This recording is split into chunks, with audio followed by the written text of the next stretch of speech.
everyone, and welcome to The Explainer. So today, we're unpacking something truly remarkable. It's this letter dated July 2nd, 2026, written by a guy named Jeremy to his partner, Ashley. Now, we aren't just reading a personal note today. We are really going to decode this thing because it serves as this profound, incredibly structured blueprint for emotional intelligence and modern commitment. Seriously, it's basically a masterclass on how to effectively communicate care. Okay, let's dive into this. To really get what this letter is about, we actually need to look at its powerful climax first.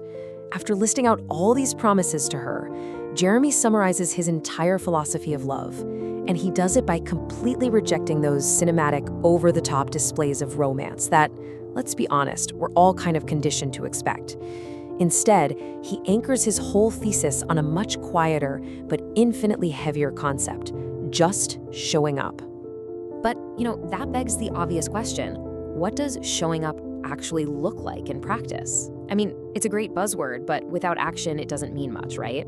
Well, this central question is exactly what Jeremy answers in his letter. He breaks everyday love down into 10 distinct promises. And to make this really actionable for us today, we've categorized his promises into 4 core thematic pillars of care. Starting right off with our first pillar, the power of true presence. Think about the world we live in. Our attention is literally constantly fractured by screens, stress, just busy schedules. So giving a partner your absolute undivided attention, that's an extreme rarity these days. And Jeremy identifies this as the foundational step of care. He points out a major trap so many of us fall into. When someone we care about comes to us with a problem, our natural human urge is to listen to fix it. We want to offer solutions, or maybe finish their sentences, or tell them what to do. But Jeremy's promise is totally different. He vows to just lay beside her in silence. No agenda, no fixing. He promises not to be halfway somewhere else in his head. He's just offering that little bit of quiet that says everything words can't. And this brilliantly illustrates the next evolution of true presence, which is proactivity. It's not just about being present when she starts the conversation. It's about checking in before she even has to ask. He talks about wanting to send a message just to say he misses her face, or offering a few words when the day gets heavy. He explicitly states he wants to be the person she hears from, not someone she desperately has to reach for when she feels like she's drowning. So, if we pull all that together, the actionable steps of being truly present look like this. It's giving your complete, undivided attention, your eyes, your ears, for literally as long as they need them. It's removing your own agenda and fighting that powerful urge to fix their problems. And finally, it's about those proactive check-ins. Let's move to and see how this builds into our second pillar, love in the unglamorous. Because once you've established that presence, well, you still have to survive in the real world together. True connection isn't just maintained in those deep late-night conversations. It's maintained in the totally mundane, incredibly unglamorous realities of everyday life. And part of that unglamorous reality is remembering the tiny, seemingly insignificant details.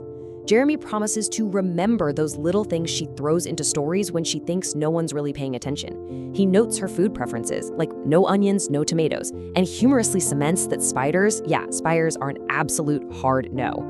This isn't just about grocery shopping, you guys. It's tangible proof that he is always paying attention. Now, what's really fascinating here is how Jeremy tackles what relationship experts call invisible labor. He promises to handle the dishes, the laundry sitting in the dryer, the broom, picking up the dog poop, and grabbing that thing on the top shelf. But the absolute key here is his motivation. He explicitly states this is not about keeping score. It's this profound, silent way of just saying, I've got you, in the real world. To sum up these daily tasks, taking on these unglamorous chores and pairing them with leaving unexpected little notes in places she least expects to find them, it creates an environment of consistent, invisible care. It's a great reminder that simply checking off a to-do list can actually be a profoundly romantic act of love. That brings us right to pillar 3, creating emotional safety. Because you can't just handle the dishes. You also have to do the heavy emotional lifting that a deep connection requires. This pillar is entirely about how a partner holds space for both trauma and triumph. Let's look at the triumph side first. Jeremy promises to be her absolute loudest supporter. Whatever she wants to do, wherever she wants to go, whoever she wants to become, he is fully behind her. He wants to watch her chase the things that light her up. He literally views his role as the person waiting to hand her water at the finish line. But emotional safety is also about how you handle the darkness. And Jeremy outlines the critical elements here beautifully. Alongside being that loud supporter, he vows to withhold judgment. He absolutely refuses to condemn her or push her to be anything other than exactly what she is. He promises to be patient, giving her space when she needs space and arms when she needs arms. They work through the hard stuff together without making it harder. Take a second to just absorb this concept. I see you. Jeremy takes a really beautiful moment in the letter to express profound pride in Ashley.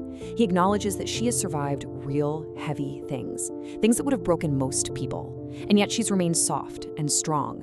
Recognizing a partner's resilience like that, validating their survival, and simply telling them, I see you, that is the absolute peak of emotional safety.